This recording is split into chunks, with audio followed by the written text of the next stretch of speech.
Hello बच्चों, let's see the question. The question says, which of the following is not true about the helium? हमें बताना है कि helium element के लिए कौन सी स्टेटमेंट यहाँ पे ट्रू नहीं होगी. सबसे फर्स्ट स्टेटमेंट अगर हम देखें तो यहाँ पे कहा गया कि it has the lowest boiling point. हमें पता है जो हमारा बॉइलिंग पॉइंट होता है it is dependent on the molecular mass. जितना ज़्यादा हमारे पास मॉलिक्यूलर मास होगा उतना ही हमारा बॉइलिंग पॉइंट ज़्यादा होगा.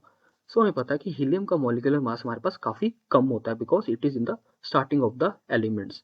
हमारा ये ऑप्शन बिल्कुल ट्रू होगा, that is it has the lowest boiling point. B option की बात करें तो यहाँ पे कहा गया कि it has the first ionization energy very high. हमें पता है कि हीलियम की हमारे पास कन्फिग्रेशन क्या होती है, it is 1s2, that is इसका एस सबशेल जो कि सबसे पास है न्यूक्लियर के, that is fully filled. Fully filled होने के कारण यहाँ से इलेक्ट्रॉन निकालना बहुत ही इम्पॉसिबल है, मतलब बहुत ज़्यादा हाई एनर्जी चाहिए यहाँ से एक इलेक्ट्रॉन निकालने के लिए. इसकी आयनाइजेशन एनर्जी बहुत ही हाई होगी.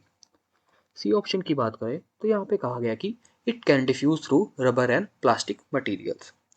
हमारा जो सी एंड डी ऑप्शन है ये ऑलमोस्ट एक दूसरे से रिलेटेड है. सबसे पहले हम समझते हैं कि हमारे क्लैथरेट कंपाउंड्स होते हैं. क्लैथरेट कंपाउंड्स होते हैं हमारे पास कुछ ऐसे कंपाउंड्स जो कि एक केज टाइप स्ट्रक्चर बनाते हैं. They form a cage type structure and ये नॉन स्टोकियोमेट्री कंपाउंड्स होते हैं, दैट इज इनकी जो स्टोकियोमेट्री होती है एलिमेंट्स की वो एक प्रॉपर रेशियो में नहीं होती.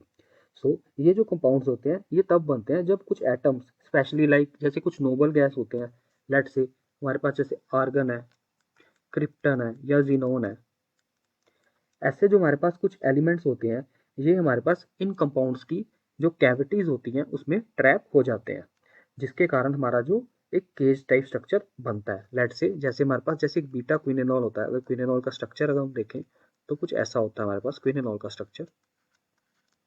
यहाँ पे हमारे पास जो बीटा फॉर्म होती है क्विनेनॉल की उसमें हमारे पास जहाँ पे कैविटीज प्रेजेंट होती हैं वहाँ पे हमारे पास ऐसे नोबल गैस एलिमेंट्स ट्रैप हो जाते हैं, जिसके कारण ही केज टाइप स्ट्रक्चर बनता है. उसको हम क्या कहते हैं, उसको कहते हैं हम क्लैथरेट कंपाउंड्स.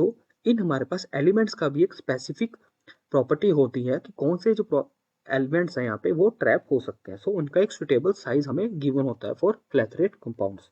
अगर हम देखें तो हमारा जो हीलियम है, नियॉन है, उनका साइज बहुत ज़्यादा कम होता है, जिसके कारण वो ट्रैप तो होते हैं बट वो बाद में जो ट्रैप में से निकल जाते हैं, जिसके कारण हमारी जो पैकेजिंग है वो एफिशिएंट नहीं हो पाती. जो हमारे हीलियम एंड नियॉन होते हैं वो क्लैथरेट्स बना नहीं पाते विद बीटा या क्विनेनॉल के साथ. अगर हम देखें तो एक डाइपोल इंड्यूस्ड डाइपोल इंटरेक्शन होती है between the noble gas atom and the polar molecule of beta quinol, जो कि रिस्पॉन्सिबल होती है for the formation of clathrate compounds. अगर हम अपना सी ऑप्शन देखें तो यहाँ पे कहा गया कि it can diffuse through the rubber and plastic material. ये स्टेटमेंट बिल्कुल ट्रू होगी क्योंकि अभी हमने देखा कि क्लैथरेट कंपाउंड्स में भी हीलियम एंड नियॉन जो है वो ट्रैप तो होते हैं बट वो बाद में निकल जाते हैं due to their small size. ये डिफ्यूज भी हो सकते हैं. हमारा सी स्टेटमेंट भी बिल्कुल ट्रू है. एंड डी हमारी बिल्कुल फॉल्स स्टेटमेंट है क्योंकि अभी हमने देखा कि हीलियम एंड नियॉन हमारे पास क्लैथरेट कंपाउंड्स नहीं बना पाते. Our D statement is false. I hope you understood it well. Best of luck.